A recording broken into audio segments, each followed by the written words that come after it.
कांग्रेस नेता राहुल गांधी ने बुधवार को एलपीजी सिलेंडर की बढ़ती कीमतों और डीजल पेट्रोल के बड़े दाम को लेकर केंद्र सरकार पर निशाना साधा। 23 लाख करोड़ रुपए सरकार ने जीडीपी से कमाया है।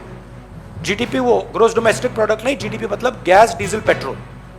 जो हिंदुस्तान के एसेट्स हैं, हमारी कंपनीज हैं, उनको बेचा जा रहा है, डिमोनेटाइजेशन किया जा रहा है, नोटबंदी की जा रही है, जीएसटी आपसे पैसा छीना जा रहा है, किसानों के 3 कानून बने हैं, वहां से आपका पैसा छीना जा रहा है। तो ये जा कहां रहा है? आपके पास तो नहीं आ रहा, आपके जेब में तो नहीं जा रहा। तो हिंदुस्तान के युवाओं को, जनता को यह सवाल पूछना पड़ेगा कि ये जा कहां रहा है, किसको मिल रहा है ये सब पैसा। मध्य प्रदेश में 27% ओबीसी आरक्षण पर रोक बरकरार है। रोक हटाने को लेकर आज जबलपुर हाई कोर्ट में राज्य सरकार की अर्जी पर सुनवाई हुई। सरकार की तरफ से सॉलिसिटर तुषार मेहता ने अपना पक्ष रखा। स्टूडेंट असिता दुबे की याचिका पर सुनवाई करते हुए 19 मार्च 2019 को जबलपुर हाई कोर्ट ने ओबीसी आरक्षण की सीमा बढ़ाए जाने पर रोक लगा दी थी। कोर्ट ने आज सुनवाई में भी 27% आरक्षण पर रोक को बरकरार रखा है। बहस में सॉलिसिटर जनरल तुषार मेहता ने कोर्ट में सुप्रीम कोर्ट के बहुत से फैसलों का हवाला दिया।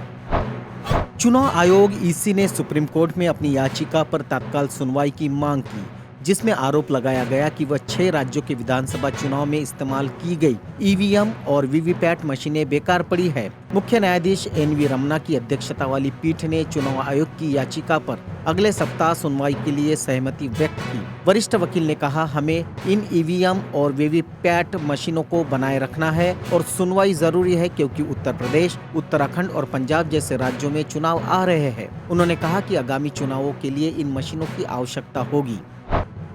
बहुजन समाज पार्टी ने विधानसभा चुनाव की तैयारी शुरू कर दी है। 2022 के चुनाव में पार्टी की मजबूती के लिए पार्टी नेता और कार्यकर्ता घर घर जाएंगे। वह बसपा की पूर्व सरकारों में हुए विकास कार्यों के बारे में भी जनता को बताएंगे। पार्टी अध्यक्ष मायावती के निर्देश पर कार्यकर्ता लोगों तक संवाद स्थापित करेंगे। 1-to-1 संवाद के माध्यम से लोगों के वर्तमान सरकार की बुराइयां, महंगाई, धार्मिक जाति उन्माद तथा बसपा शासन का स्वर्णकाल याद दिलाया जाएगा।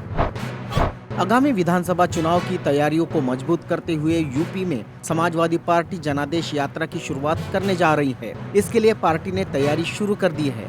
1 सितंबर को पीलीभीत से शुरू होने वाली जनादेश यात्रा यूपी के कई जिलों से गुजरते हुए सुल्तानपुर में समाप्त होगी। सपा के राष्ट्रीय महासचिव एवं पूर्व कैबिनेट मंत्री इंद्रजीत सरोज की ओर से यूपी के कई जिलों में भ्रमण जनसंपर्क कार्यक्रम का आयोजन करते हुए जनादेश यात्रा की शुरुआत की जाएगी।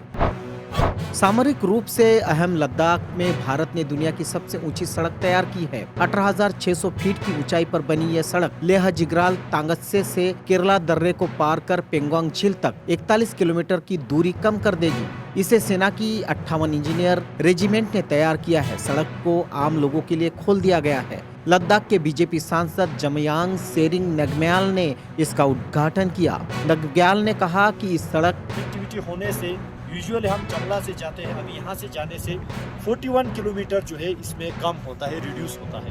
तो ये अभी मेरे सामने जो आप सड़क का निर्माण जो देख रहा है, इसका चौड़ाई बहुत अच्छा है। अभी सड़क नया होने के कारण से थोड़ा इसको मरम्मत होने में टाइम लगेगा। तब तक के लिए यहाँ पे गाड़ी का आवाजाही भी रहेगा।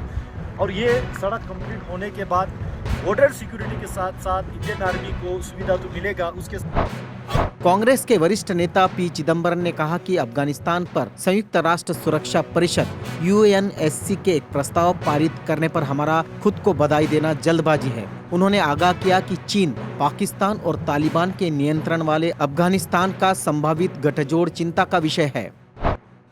सुप्रीम कोर्ट के पूर्व न्यायाधीश एस.ए. बोबडे ने राष्ट्रीय स्वयंसेवक संघ के संस्थापक डॉक्टर केशव बलिराम हेगड़ेवार के पैतृक घर का दौरा किया। जस्टिस बोबडे ने संघ मुख्यालय में औपचारिक रूप से आरएसएस के चीफ मोहन भागवत से मुलाकात भी की है। नागपुर में संघ के अन्य पदाधिकारियों से भी पूर्व सीजेआई की मुलाकात हुई है। बता दें कि जस्टिस बोबडे भी नागपुर के रहने वाले हैं और उन्होंने कई सालों तक शहर में वकालत भी की है। जस्टिस बोबडे शुरू से ही प्रो बीजेपी आरएसएस का नकाब पहने थे, जो आज खुल गया।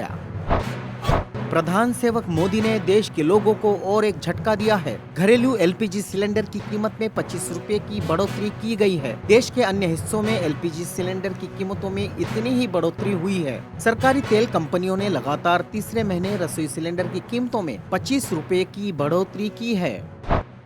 पंजाब कांग्रेस में जारी अंतर्कलह समाप्त होने का नाम नहीं ले रही है। विवाद लगातार बढ़ते ही जा रहे हैं। इसी बीच प्रदेश कांग्रेस मुख्य नवजोत सिंह सिद्धू ने एक बार फिर से कैप्टन अमरिंदर सिंह सरकार को घेरा है। दरअसल सिद्धू ने नशे के मुद्दे को लेकर अपनी ही सरकार से सवाल पूछा है। उन्होंने कहा कि पंजाब में नशे की वजह से सैकड़ों बच्चों ने जिंदगी गंवा दी, लेकिन पिछले सालों में प्रदेश सरकार ने नशे के खिलाफ कोई सख्त कदम नहीं उठाया। सुप्रीम कोर्ट ने आसाराम बापू को मेडिकल आधार पर अंतरिम जमानत देने से इनकार कर दिया है। आसाराम ने सुप्रीम कोर्ट में अर्जी दाखिल करके मेडिकल आधार पर 6 हफ्ते की जमानत मांगी थी। सुप्रीम कोर्ट ने मंगलवार को आसाराम की याचिका पर सुनवाई करते हुए कहा कि जिस अपराध के लिए उनको दोषी ठहराया गया है वह सामान्य अपराध नहीं है। उनका सभी प्रकार का आयुर्वेदिक इलाज जेल में कराया जाएगा। दुनिया में दिनों दिन बढ़ते वायु प्रदूषण के कारण लोगों की जिंदगी कम हो रही है। एक अमेरिकी रिसर्च ग्रुप की ताजा रिपोर्ट में दावा किया गया है कि वायु प्रदूषण के कारण 40% भारतीयों की जीवन 9 साल तक कम हो सकती है। इसका सीधा मतलब है कि 40% भारतीयों का जीवन 9 साल तक कम हो सकता है। अमेरिका में कोरोना के बढ़ते मामलों के साथ ही ऑक्सीजन और बेड की भारी कमी हो गई है। हालत लगातार बिगड़ते जा रहे हैं और ऑक्सीजन की आपूर्ति भी नहीं हो पा रही है। दक्षिणी राज्यों के अस्पतालों की हालत बेहद खराब है। प्राप्त जानकारी के मुताबिक वहां पर वो लोग ज्यादा संक्रमित हो रहे हैं जिन्होंने वैक्सीन नहीं लगाई। संयुक्त राज्य अमेरिका के राष्ट्रपति जो बाइडेन अफगानिस्तान से अमेरिकी सैनिकों की जल्दबाजी और अराजक वापसी पर भारी आलोचना का सामना कर रहे हैं। जो बाइडेन ने एक बार फिर इस फैसले का बचाव किया है और कहा है कि उनका मानना है कि ये पूरे दिल से सही कॉल था। जो बाइडेन ने कहा, मैं आपको अपना वचन देता हूँ, अपने पूरे दिल से मुझे विश्वास है कि यह सही फैसला है, समझदारी भरा फैसला और अमेरिका के लिए सबसे अच्छा फैसला है। चीन की सत्ता पर पकड़ बनाए रखने के तहत सत्ताधारी पार्टी सीपीसी ने राष्ट्रपति शी जिनपिंग की राजनीतिक विचारधारा को स्कूल कॉलेज के पाठ्यक्रम में शामिल करने का फैसला किया है। देश के शिक्षा मंत्रालय की ओर से नई योजना का ऐलान करते हुए कहा कि सभी कक्षाओं के छात्रों के लिए उनकी किताबों में नए युग के लिए चीनी विशेषताओं के साथ समाजवाद पर श्री जिनपिंग के विचार को शामिल किया जाएगा। अफगानिस्तान में तालिबान की जीत पर आतंकी संगठन अल-कायदा ने बधाई दी है।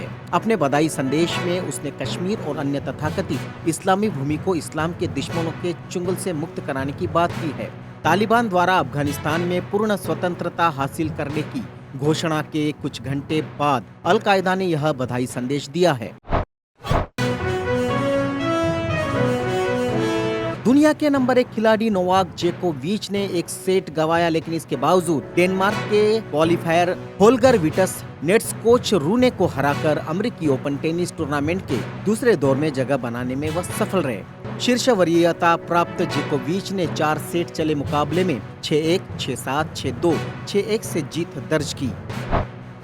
पाकिस्तान के पूर्व कप्तान शाहिद अफरीदी ने अफगानिस्तान पर कब्जा करने वाले तालिबान की जमकर प्रशंसा की है। उन्होंने कहा कि इस बार तालिबान बड़े पॉजिटिव रुख के साथ सामने आए हैं। उन्होंने कहा कि महिलाओं को लेकर तालिबान के रुख बेहद नरम है, जो काफी अच्छा है। उनके नजरिए को देखकर लगता है कि वो महिलाओं को नौकरी करने देंगे।